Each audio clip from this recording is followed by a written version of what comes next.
भारत माता की जय। भारत माता की जय। वंदे मातरम। वंदे मातरम। वंदे मातरम। भारत माता की जय।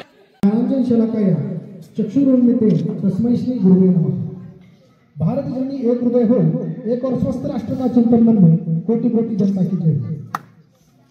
आदरणीय व्यासपीठावर उपस्थित सर्व मान्यवर, सर्वप्रथम मी ज्यांना आपण आत्ताच त्यांच्या प्रतिमेला पुष्पहार घालून आपण जे नम्र अभिवादन केलं ते महर्षी शिक्षण महर्षी गुरुवर्य राजू शिंदे सरांच्या प्रतिमेला विनम्र अभिवादन करतो। येथे या संस्थेचे सचिव संजयजी निंबाळकर सर, आज विशेषतः आजचा युवकाचा दिवस असा आहे की आज त्यांचा वाढदिवस आहे, तर त्या प्रसंगी आज मी इथे उपस्थित आहे आणि दोन शब्द आपल्या समोर बोलतो आहे, त्याचाही मला अत्यंत आनंद होत आहे। त्यांना आपण या व्यासपीठावरून वाढदिवसाच्या शुभेच्छा देऊयात।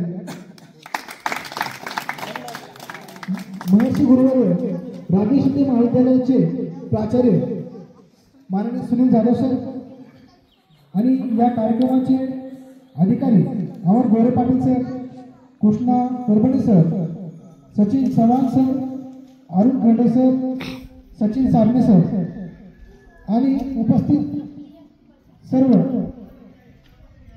माता भगिनी आणि माझ्या बंधू आणि भगिनी, आजचा जर विषय जर विचार केला आपण तर डिजिटल जीवन पद्धती आणि मानसिक आरोग्याची देखभाल अशा प्रकारचा विषय आज आपल्याला लाभलेला आहे।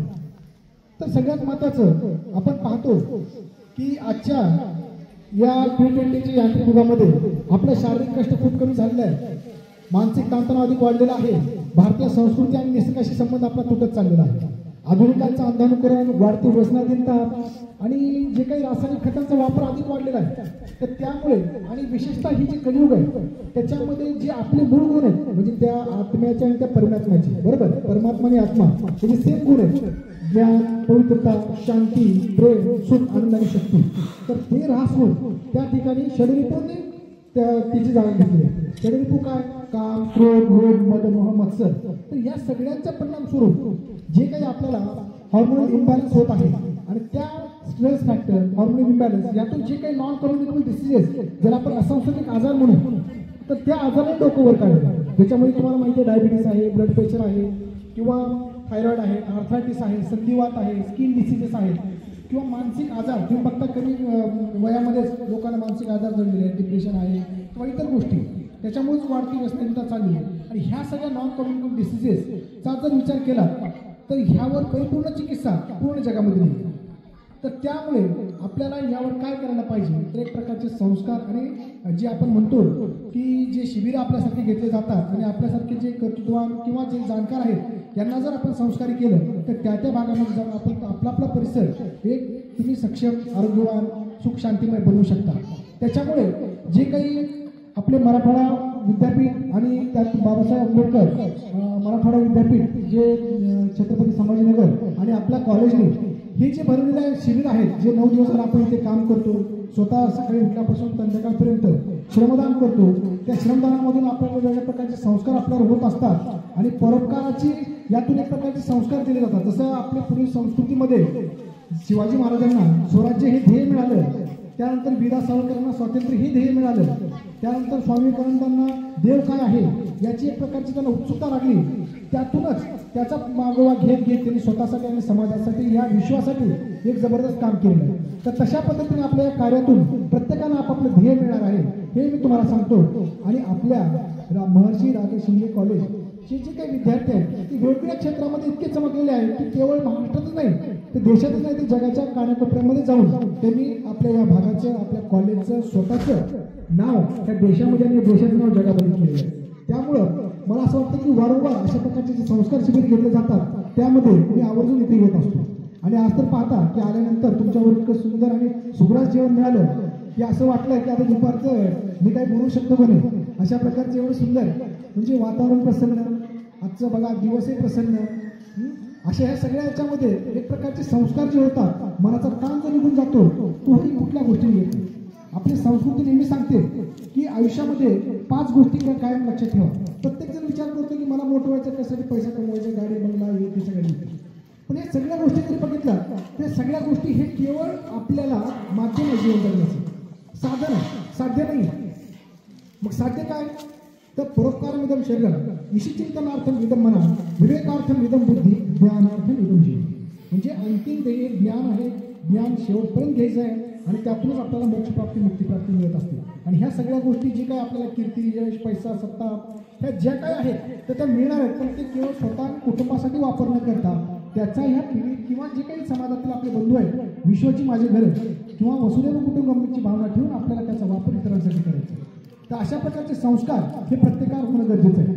आज आपण पाहतो की संविधानामध्ये सुद्धा जे काही फंडामेंटल राईट दिले आहेत किंवा DPSP म्हणजे डायरेक्टिव्ह प्रिन्सिपल स्टेट पॉलिसी आहे, त्याच्याबरोबर फंडामेंटल ड्युटीज आहेत. तर ह्यामध्ये फंडामेंटल राईट्सवर जे ते जोर दिला जातो, पण फंडामेंटल ड्युटीज ह्या कोणी शिकवल्या जात नाही. पण हे आज मला बरं वाटतं की अशा प्रकारचे जे काही संस्कार शिकवले ज्याच्यामध्ये नॉट मी बट यू म्हणजे country first, service before self, अशा प्रकारची भावना, संस्कार म्हणजे ड्युटी फर्स्ट ह्या ज्या गोष्टी शिकवल्या जातात ते खरोखर एक वाखाणण्याजोग्य आहे असं मला वाटतं. आणि खरोखर मला तेच कौतुक वाटतं. आणि लक्षात घ्या की प्रत्येक जण सत्ता पैसा ह्या गोष्टीच्या मागे लागतो, पण संस्कृती त्यावेळेस श्लोक सांगते की अशा काही गोष्टी आहेत की त्या जर जीवनामध्ये आपल्याला प्राप्त झाल्या तर ह्या सगळ्या गोष्टी आपोआप आपल्याला प्राप्त होतात. तर त्या 5 गोष्टी म्हणजे आरोग्यम विद्वत्ता सज्जन मैत्री महाकुले जन्म स्वाधीनताची पोषण यद ऐश्वर्य गुणात्मक. म्हणजे आरोग्य सर्वप्रथम सांगितलं. आरोग्य विद्वत्ता म्हणजे शिक्षण, त्या आरोग्य विद्वत्ता सज्जन मैत्री म्हणजे गुरुवर्य किंवा जे काही सज्जन व्यक्ती आहेत त्यांचं आपण त्यांना काय म्हणू सहवास म्हणून किंवा संगत म्हणून. त्यानंतर आरोग्य विद्वत्ता सज्जन मैत्री महाकुले जन्म स्वाधीनताची पोषण यद ऐश्वर्य. म्हणजे आरोग्य सर्वप्रथम का सांगितलं आपल्याला माहिती आहे. लहानपणी आपण तुळशीजवळ उभा राहताना शुभम करोति कल्याणम आरोग्य धनसंपदा शत्रुबुद्धी विनाशाय दीपज्योती नमस्ते, बरोबर. तर ह्या आरोग्य धनसंपदा सांगितलं. आपली संस्कृती सुद्धा सुरुवातीला आरोग्य दिले का, तर ह्यामध्ये आपली संस्कृतीचा एक श्लोक आहे धर्म अर्थ काम मोक्षाम आरोग्य म्हणून. म्हणजे प्रत्येक मनुष्य प्राणी ह्या सृष्टीवरून जन्माला येतो तर त्याच्या जीवनाचे 4च उद्देश असतात, धर्म अर्थ काम आणि मोक्ष. धर्म म्हणजे हे असा धर्म नाही, तर धर्म म्हणजे आता मी सांगितलं की परोपकार जे काही परोपकारचे कर्तव्य आहे, कर्तव्य कर्म येते धर्म म्हणजे कर्तव्य. आणि ते कर्तव्य कसलं परोपकार म्हणजे आपण जर बाहेर पाहिलं की सूर्य आहे, झाड आहे, गाय आहे, नदी आहे, हे जे निसर्ग आपल्याला शिकवते की परोपकार करतच त्याचं ध्येय ठेवतं, तशा पद्धतीने आपल्याला हे शरीर सुद्धा परोपकारासाठी. म्हणून मी आताच म्हणलं की परोपकार निश्चिंतनार्थम चिंतन करण्यासाठी मन, विवेक साधण्यासाठी बुद्धी आहे आणि ज्ञानार्थम आपलं जीवन गेलं पाहिजे. तर अशा आरोग्य म्हणजे धर्म म्हणजे कर्तव्य, जे काही कर्तव्य आपण करता, मुलाचं करता, वडिलांचं करता, जे आपलं कर्तव्य करत असतं शिक्षणाचं असेल काही तर ते जर आरोग्य चांगलं असेल तर आपण व्यवस्थित करू शकतो. धर्म अर्थ म्हणजे पैसा कमवणे, आपल्याला जीवन चरितार्थ जगण्यासाठी पैसा लागतो, पण त्याला आरोग्य चांगलं लागतं मानसिक आणि शारीरिक, तरच आपण चांगल्या प्रकारे पैसा आणि इतर गोष्टी कमवू शकतो. काम म्हणजे वेगळ्या प्रकारचे सुखभोग जे आपल्या शरीरातून आपल्याला घ्यायचे आहेत किंवा आनंद घ्यायचा आपल्या जीवनाचा. अगदी मला पुस्तकं वाचायचे त्यातून मला आनंद घ्यायचा आहे, फुटबॉल खेळायचं आहे, जे काही आपल्याला आनंदाचे साधन असतील ते जर आपलं आरोग्य व्यवस्थित असेल तर आपण आपल्या आयुष्याचा आपल्या कुटुंबाचा आनंद घेऊ शकतो. आणि त्यानंतर सगळ्या शेवटी मोक्ष प्राप्ती. जर कोणाला वाटलं किंवा माझं सर्व काही झालेलं आहे, ब्रह्मचर्य आश्रम झालेला आहे, त्याचा त्याग करून शरीराचे रक्षण करावे, कारण शरीराचा नाश झाला असेल तर सगळ्या गोष्टींचा नाश होतो. म्हणून आरोग्य हे सर्वप्रथम सांगितलं आहे आणि ते आपण व्यवस्थितपणे जतन करावे. आणि त्यामध्ये आता पाहतो की मागच्या वर्षी कोरोना आला होता, आरोग्याला सुरू लागणारे असे कित्येक आजार निर्माण होतात की जर आपण विचार केला की अशा आरोग्याला जतन करण्यासाठी कोरोना आला, म्हणून जर आपण इम्युनिटी आपली जे डाऊन झाली त्यांना कोरोना झाला, घरामध्ये 5 माणसाची 2घांना कोरोना झाला 3घांना नाही, असं का? बरोबर आहे. तर ज्यांची व्याधी प्रतिकार शक्ती कमी होती आणि अशा प्रकारचे जर आजार आल्यानंतर जर आता आमचे पहिल्यांदा बसले अक्षय सर आमच्यावर जिमला असायचे, तर त्यांनी जर समजा ऐनवेळी आखाड्यामध्ये उडी मारली कुस्ती खेळायची मला जमेल का? नाही. त्यासाठी वर्ष त्यांना अभ्यास करावा लागतो, बरोबर. किंवा अशा प्रकारे जरी आपल्याला सैनिक आहेत देशाचे, अचानक युद्ध सुरू झालं तर युद्धाला बंदूक घेऊन ते जाऊ शकतात का? नाही. वर्ष त्यांचा सराव चाललेला असतो. तर अशा पद्धतीने आपल्याला आरोग्य मेंटेन ठेवणं गरजेचं आहे. आता कोविड गेला, आता नवीन व्हायरस यायला लागला, बरोबर. काय ते जरा माहिती आहे तुम्हाला? HMPV, बरोबर, ह्युमन मेटा न्यूमो व्हायरस, बरोबर. म्हणजे त्यांनी निमोनियासारखाच असा प्रकार होऊ शकतो. बाकी आता हे चीनमध्ये त्यांनी थैमान घातलंय 15 दिवसांच्या आत आपल्या देशात येतो, आपल्या जिल्ह्यात येतो, आपल्या गावात येतो, अशी अवस्था आहे. त्याच्यामुळे आपल्याला आरोग्य मेंटेन ठेवणं खूप काळाची गरज आहे. तहान लागल्यानंतर वीर खात काय अर्थ नाही.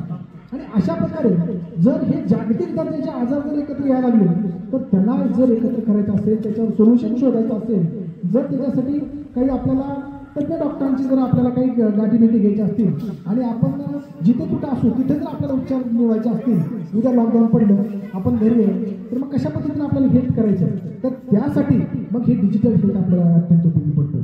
कारण आपल्याला माहिती आहे मागच्या वेळेस कोरोनामध्ये आरोग्य ॲप सेतू ॲप आपण डाऊन करायचं, आरोग्य सेतू ॲप.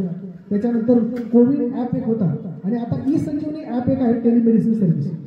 तर हे आपण डाउनलोड जर करून घेतलं तर घरातल्या घरात आपण राहून आपल्याला पाहिजे त्या डॉक्टरांना आपण ऑनलाईन कॉन्टॅक्ट करू शकतो आणि आपल्याला ऑनलाईन ते प्रिस्क्रिप्शन देऊ शकतात, ऑनलाईन मेडिसिन सुद्धा आपण मागू शकतो. त्याच्यामुळं मला सांगा, कोरोनाच्या आधी ऑनलाईन पैसे ट्रान्सफर करणं हे कोणालाच जमत नव्हतं किंवा हे शक्य होईल का असं वाटायचं भीम आजारानंतर. पण आजकाल प्रत्येकजण खिशात रुपये नसतो पण मस्तपैकी सगळीकडे जग फिरून येतात. आज एवढी क्रांती त्यांनी केली. तर अशा पद्धतीने डिजिटल यामध्ये सुद्धा आपल्याला एवढ्या प्रकारचे ॲप डेव्हलप झाले. त्याच्याबरोबर 2 कार्ड आपल्या भारतीय जे काय आपण आपल्या माननीय पंतप्रधान श्री नरेंद्रभाई मोदी यांच्या हस्ते परवा उद्घाटन झालेलं आहे की ज्याच्यामध्ये आयुष्यमान भारत हे त्याला अकाउंट म्हणतात, कार्डच्या ऐवजी अकाउंट त्यांनी नाव दिलं. म्हणजे ABHA म्हणून एक कार्ड मिळतं नाही आहे. जर ते कार्ड आपण घेतलं त्याच्यावर एक आयुष्यमान कार्ड मिळतं. हे 2 कार्ड आहेत, एक गोल्डन कार्ड आहे आणि एक ब्ल्यू कार्ड असतं. तर ते गोल्डन कार्ड आयुष्यमानचे कार्ड आहे. तर ते काय, ते जर आयुष्यमान कार्ड आपण नेटवर जाऊन जरी आपण डाउनलोड केलं किंवा प्रत्येक शासकीय दवाखान्यामध्ये तो विभाग आहे तिथे जाऊन जर आपण आयुष्यमान कार्ड काढलं तर आपल्याला ते आधार कार्ड आणि आपल्या मतदान कार्ड किंवा रेशन कार्डला ते अटॅच असतं. तर आपल्या परिवारामध्ये वर्षभरामध्ये जर आजारी पडलं तर त्याला तिथं जाण्यापर्यंतचा, ॲडमिट राहून तिथला उपचार घेण्यापर्यंतचा आणि आल्यानंतर 15 दिवसपर्यंतचा जाण्यापासून सगळा खर्च एक 5 लाखापर्यंत एका परिवाराला त्या कार्डद्वारे मिळतो. यस, 5 लाखापर्यंत मोफत. छान. तर अशा पद्धतीने हे कार्ड हे आणि दुसरं बघा की एकदा हे आयुष्यमान कार्ड काढल्यानंतर दुसऱ्या कार्डची काय गरज होती. जे दुसरं ABHA जे कार्ड आहे आयुष्यमान भारत हे अकाउंट, हे जे कार्ड आहे तर त्या कार्डामध्ये एकदा तुम्ही त्याची नोंद केली, आपण ॲपवर जाऊन सुद्धा जर त्याच्यामध्ये एक जी लिंक आहे तर त्याची जी लिंक आहे ते NDHM म्हणजे नॅशनल जे हेल्थ ॲपवर जाता येतं किंवा अजून एक लिंक आहे त्याच्यामध्ये. तर त्या लिंकवर जाऊन जर आपण ते डाउनलोड करून घेतलं आणि किंवा आपण त्याचं रजिस्ट्रेशन जरी केलं आपण की .gov.in तर त्यानंतर आपण आपली माहिती त्यामध्ये फोटोसहित ज्यावेळेस भरतो त्यावेळेस QR स्कॅन होतं. कुठल्याही डॉक्टरने जाऊन जर आपल्या मोबाईलवरती QR स्कॅन केला तर पूर्ण डाटा तुमचा. म्हणजे एखाद्या डॉक्टरकडे जर गेला तुम्ही तर तुम्हाला जे काही आजार पूर्वी झाले होते, कुठलं ऑपरेशन झालं होतं किंवा घराची काही बॅक हिस्ट्री आहे का, आईवडिलांना कुठली शुगर बीपी किंवा इतर कॅन्सरची कुठली हिस्ट्री आहे का, तुम्हाला कुठल्या औषधांची ॲलर्जी आहे का, आतापर्यंत कुठल्या हॉस्पिटलमध्ये आपण दाखवलेलं आहे, कुठले इन्व्हेस्टिगेशन त्यावर केलेले आहे, ह्या सगळ्या गोष्टींचा दस्तावेज, घेतलेली मेडिसिन हे सगळं एकत्र येतं. म्हणजे आपल्याला ती फाईल जाग्यावर किंवा कुठं घाण झाली, हरवली ह्याची गरज पडत नाही. म्हणजे जगाच्या पाठीत कुठेही गेलं तर तुमचा तो जो काही 14 अंकी कार्ड नंबर येतो त्याच्यावर आणि त्या QR स्कॅन केलं की तुम्हाला सगळ्या गोष्टी पुढच्या डॉक्टरला कळतात. नाही तर माझ्या नावासारखा डॉक्टर काय म्हणतो, बार्शीला तू पूर्ण तपासणी केला, माझ्याकडे करावं लागतं, पुन्हा मग ते पूर्ण तपासणी करतो. म्हणजे तुमचा वेळ, खर्च, पैसा हे सगळ्या गोष्टी वाचतो. आणि जर आयुष्यमान कार्ड आपण तर काढलं आहे पण आपल्या परिसरामध्ये गोरगरिबांनी काढले काही ते लक्ष द्या, त्यांना सरकारी दवाखान्यामध्ये पाठवा, त्यांना तो काढून घ्यायला हवा. का तर कित्येक माता भगिनी विशेषतः अशा असतात की उठल्यानंतर सर्वप्रथम ती स्वतःच्या आरोग्याची काळजी करत नाही. माझा मुलगा शाळेला जायचा आहे, माझ्या पतीला कॉलेजला जायचं आहे, माझ्या घरच्या नाही करायचं. म्हणजे ती बिचारी म्हणजे परिवारासाठीच, म्हणजे परिवाराचा मुख्य कणा ती स्त्रीच असते आणि ती स्वतःच्या स्वास्थ्याकडे लक्ष देते. आणि सगळ्यात जास्त पैसा तर आपल्या कुटुंबाचा कुठे जात असेल तर आरोग्यासाठीच आपला खर्च होत असतो. तर ती काय करते की कमीत कमी गोळ्या औषधं खा, पुढ्या खा, बाकीचं खा, कर, पुढे नसतं. खूप मोठ्या आजाराला पुढं सामोरे जावं लागतं. त्याच्यामुळं ह्या गोष्टी आपल्याला त्या आयुष्यमान कार्डने आपल्या पैशाची बचत होणार आहे. आणि जो काही आपला एखादा मोठा आजार झाल्यानंतर जे काही आपल्याला माघारी जावं लागतं 2 वर्ष 3 वर्ष आपल्या कुटुंबाला आर्थिकदृष्ट्या मागास आपण होतो तर त्यातून आपण वाचू शकतो. त्याच्याबरोबर जर विचार केला आणि हे आभा कार्डमुळे आपल्याला माहिती आहे बाकीच्या सगळ्या गोष्टी, तर ह्या डिजिटलच्या याच्यामध्ये म्हणून इंडिया आणि WHO म्हणजे वर्ल्ड हेल्थ ऑर्गनायझेशन या सगळ्यांनी एकत्र येऊन अशा प्रकारचं ग्लोबलायझेशन, पूर्वीचे जे काही स्वराज्य रक्षक होते किंवा पूर्वीचे जे आपले थोर स्वराज्य रक्षक जे होते, स्वराज्यवीर जे होते की ज्यांनी स्वराज्य निर्माण करून आपल्याला दिलं आणि या स्वातंत्र्यामध्ये आपण जे काही आपण श्वास घेत आहोत तर त्यांचं ऋण जर फेडायचं असेल तर त्यांचं राहिलेलं जे काही कार्य आहे तर ते आपण आत्मसात केले पाहिजे, त्याचं पुढे कार्य आपण चालू ठेवलं पाहिजे. हे सुद्धा आपण आपलं स्वतःला कुटुंबाला पाहत ह्या गोष्टी आपण समाजाचा दायित्व लागतो या पद्धतीने आपण पुढे विचार केला पाहिजे. अशाच प्रकारचे संस्कार आपल्या या श्रमातून निर्माण होतात. तर अशा प्रकारे जर जीवनाला कृतार्थ करायचं असेल म्हणजे यथामुखी ब्रह्मणा हाती ते सात्विक काम तर गुणयोगुणीला विफल होतं. म्हणजे तुमच्याकडे चांगलं काम आहे किंवा बाकीचं आहे पण त्याचा विनियोग समाजासाठी झाला पाहिजे. म्हणजे आपल्याकडे अधिकार सत्ता पैसा हे जे काय आहे तो केवळ आपल्या कुटुंबासाठी नसून तो समाजाच्या दिनभरीत जे काही लोक आहेत त्यांच्यासाठी कसा वापर करता येईल याचा विचार करणं तरच आपल्या आयुष्याला कृतार्थपणा मिळतो असं मला म्हणायचं. त्यानंतर जर आपलं आरोग्य हे का उत्तम ठेवावं लागतं, मानसिक आरोग्य तर अतिशय महत्त्वाचं आहे आणि डिजिटल युगामध्ये डिजिटल आपण हेल्थ सेक्टरमध्ये पदार्पण केले पाहिजे. ते ॲप आपण सगळ्यांनी डाउनलोड केले पाहिजे, करायला लावले पाहिजे आणि जास्तीत जास्त पद्धतीने ते कशा प्रकारे आपल्याला करता येईल त्याचं देखील आपल्याला माहिती पाहिजे असेल तर यूट्यूबवर लिंक आहे. नसेल तर सरकारी दवाखान्यामध्ये जसं डिपार्टमेंट आहे तर त्या डिपार्टमेंटवर देखील तुम्ही येऊ शकता आणि त्या डिपार्टमेंटचे जे मेन आहे ते अंजोरा गावचेच व्यक्ती आहे. तर आमच्या उपजिल्हा रुग्णालय परिणाम तर अशा प्रकारे आपण करू शकतो. आणि डॉक्टरांच्या हातात आणि वकिलांच्या हातात नंतर पोलिसांच्या कधी घेतलं नाही पाहिजे का तर त्याच्यावर एक श्लोक आहे की बघा ज्या जेवण झाल्यामुळे श्लोक सुद्धा आपल्याला तर वैद्यराजो नमस्तुभ्यम यमराजो सोदरा वैद्यराजो यमस्तुभ्यम यमराजो सोदरा यमस्तु हरती प्राणानी वैद्यानी प्राणानी धनानी. म्हणजे यमाचा मोठा भाऊ हा डॉक्टर असतो आणि का यम फक्त प्राण घेतो. आणि कोविडमध्ये बघा पहिल्यांदा पैसे घेतले पैसे संपल्यानंतर मग प्राण घ्या. मोठं कोण यमापेक्षा डॉक्टर. त्याच्यानंतर पोलीस किंवा तुम्ही जर त्यांच्या वकिलांच्या नादी लागले तर तुमचा खिसा रिकामा होईपर्यंत केसचा निकाल लागत नाही. जेव्हा तुमचं सगळं संपल तेव्हा म्हणून निकाल. म्हणजे यम प्राण घेतो, वकील पैसे घेतो, डॉक्टर दोन्ही घेतो. म्हणून ते दोन्हीच्या नादी लागायला असतं आपल्याला आरोग्य आपलं आणि आपल्या कुटुंबाचं असतं. हे अशा प्रकारचे व्हिडिओ पण का तयार केले पूर्वी तर थोडक्यात ह्यातून टोचून सांगण्यासाठी केले की तुम्ही जर केलं नाही तर काय होतं बघ. असे काही डॉक्टर नाही आहेत की तुम्हाला लगेच सगळ्या गोष्टी करतील पण ह्यातनं सांगण्याचा प्रयत्न केला की आरोग्य आपल्याला जतन करणं किती महत्त्वाचं आहे. त्यामध्ये 5 सूत्री मी सगळ्या शेवटी जाताना सांगेन. पंचसूत्री ABCDEF आयुष्यभर लक्षात ठेवा.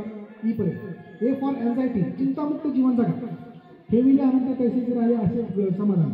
ठेविले अनंत म्हणजे असं नाही की आपण आपल्या आयुष्याचं जेवढं काय शक्य होईल तेवढं प्राणपणाने अर्पण करून पंचप्राण अर्पण करून आपण आपल्या ध्येयासाठी झटलं पाहिजे, लढलं पाहिजे. आपलं नियोजन जे काय त्यासाठी आपण धडपडलं पाहिजे. पण त्याच्याबरोबर भगवंताचं जे काही प्रयोजन असेल तर ते मात्र आपण स्वीकारायचं. नाहीतर मला 10वी लेवल शिकेल 12वी लेवल शिकेल मला डॉक्टर होत होतो. अरे डॉक्टरपेक्षा तुला शिक्षक म्हणून कलेक्टर करायचं होतं. आज मला डॉक्टर झालो मी आणि माझे मित्र त्यांना माहिती आहे जमाने सर मी आता 16 वर्षाला मी सरकारी दवाखान्यात काम करतो कंत्राटीच कर्मचारी म्हणून. मला 34,000 पगार आणि ह्यांना सांगायचं 1.5 लाखाच्या वर चालू असतं. म्हणजे तसं काही नाही. आज मला वाटतं रात्री जागायचं बाकीच्या गोंधळामध्ये हे करायचं ह्या गोष्टी असतात. म्हणजे नियोजन भगवंताचं आहे. आता माझा एक मित्र आहे रमेश चोपडे आमच्याबरोबर होता. तर तो शिक्षक त्याला D.Edला ॲडमिशन मिळालं. आम्ही गेलो डॉक्टर पण आज तरी तिथे राहून MPSC दिली बाकीचे दिले असं डिवाईस म्हणून काम करतो. असिस्टंट ST म्हणून आज काम करतो ग्रामीणला पुणे. एवढ्या मोठ्या पदावर गेला आता मग आम्हाला त्यांना सर म्हणून पुढे जावं अशा गोष्टी. त्यामुळं प्रत्येक ध्येय ठरवा पंचप्राण अर्पा पण काहीतरी भगवंताचं चोख दिलं म्हणजे चाळा देईल ह्या गोष्टीचा विचार करा. आणि हे कायम लक्षात ठेवा की त्या ईश्वरी शक्तीचे आपण सगळे अंश त्यापेक्षा वेगळं काही नाही. तर हे जात धर्मपंथ भेदभाव हे सगळ्या गोष्टी खाली आल्यानंतर आपण निर्माण फक्त तो आत्मा आणि आपण परमात्मा आणि त्या ईश्वरी शक्तीचे आपण अंश असल्यामुळं एवढं लक्षात ठेवायचं की अहम ब्रह्मास्मी मी त्या ईश्वरी शक्तीचा अंश आहे पण त्याच्यावर खलविदम ब्रह्म हे पण लक्षात ठेवा.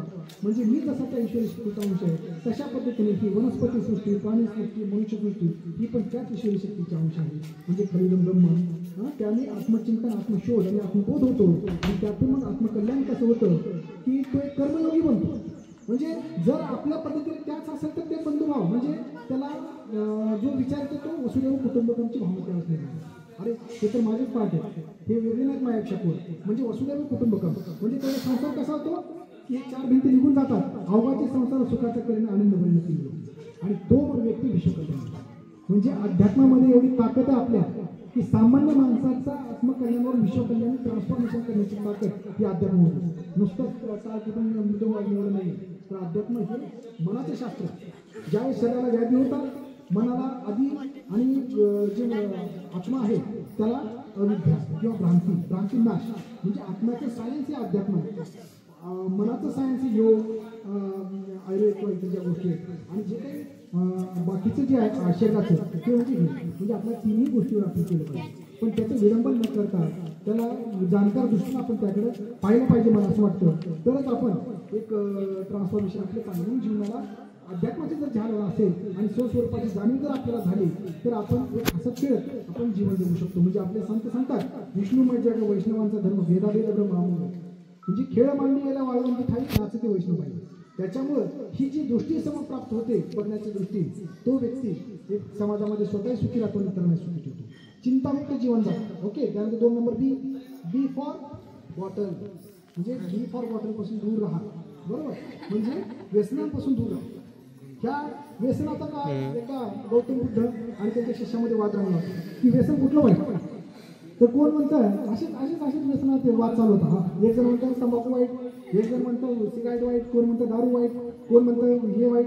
त्यांचे जे काय असतील त्यांना वाटायचं की सगळ्यात वाईट. मग ते आता त्यांचं जे काही संडास समस्या किंवा वादविवाद चाललेला होता तर तो मिटवणार कोण. मग गुरुकडे गेले तथागतांकडे. मग त्यांनी सांगितलं की बाबा काय वाईट मी सांगतो, तुम्ही काय करा एक भोपळा घ्या आणि तो पाण्यावर टाका. काय होईल भोपळा पाण्यावर ठेवल्यावर तरंगेल. मग त्याला एक छोटंसं छिद्र पाडा. काय हळू पाणी त्या छिद्र आणि काळांतरी पुढे दुसरं छिद्र पाडा, तिसरं पाडा, छोटं मोठं पाडा. म्हणजे कुठलंही छिद्र असेल तर त्या भोपळ्याला तो बुडवणार. तशा पद्धतीनं कुठलंही व्यसन जर आपल्याला लागलेलं असेल तर ते आपल्या आयुष्याला बुडवणार म्हणजे आपल्या आयुष्याला अधोगती प्राप्त करणार.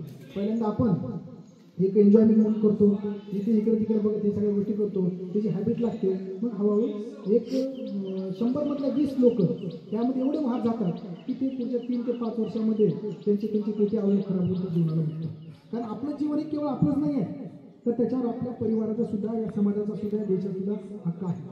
म्हणून जे स्वतःच्या आरोग्याचा ते स्वतःपुरता विचार करतात ती एक प्रकारची त्याची प्रकृती असेल. स्वतःच्या आरोग्याबरोबर आपल्या कुटुंबाच्या आरोग्याचा विचार करतात ती त्याची प्रगती असेल.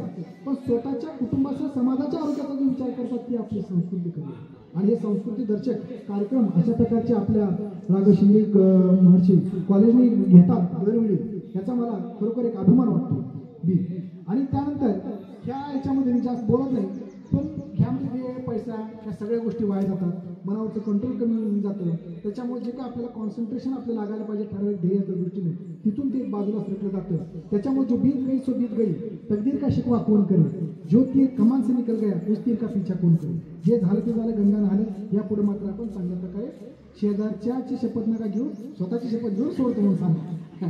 अशा प्रकारे बी सी फॉर चिंतन किंवा सी फॉर योगा चिंतन किंवा स्त्री भ्रूण हत्या टाळा एक सामाजिक कर्तव्य. जसं आपण झाडं लावतो बरोबर, झाडं जर लावत असेल किंवा स्त्री भ्रूण हत्या टाळणं ह्या सगळ्या गोष्टी सामाजिक जबाबदारी आहे. त्याला आपण फंडामेंटल ड्युटीज आपण म्हणू शकतो. तर ह्या गोष्टी आहेत की प्रत्येक स्त्री हे शिकते, कमवते, आई वडिलांची म्हातारपणची काठी होते. ह्या गोष्टी लक्षात घ्या. त्यामुळे स्त्री भ्रूण हत्या करणं ही एक अज्ञानी व्यक्तीचं आणि विचित्र व्यक्तीचं काम आहे. कारण जे दिलंय त्या पद्धतीने घेणं आणि पुढे व्यवस्थितपणे आपलं आयुष्य जगणं हे अत्यंत महत्त्वाचं असतं. समाधान तेच पाहिजे 4-5 मुलींची भ्रूण हत्या करायची, 4था-5वा मुलगा येणार आणि तो किती घराचा दिवा लावणार हे आपल्याला माहिती. मुलगा जरी घराचा दिवा असतो तर मुलगी पंथी आणि ती तर काय करते की आई वडिलांकडे आणि सासर दोन्हीकडचे घर उजाळते. म्हणून आई शिकली, सगळ्यांचं व्यवस्थित झालं, पोरगा शिकला एकट्याने बनलं.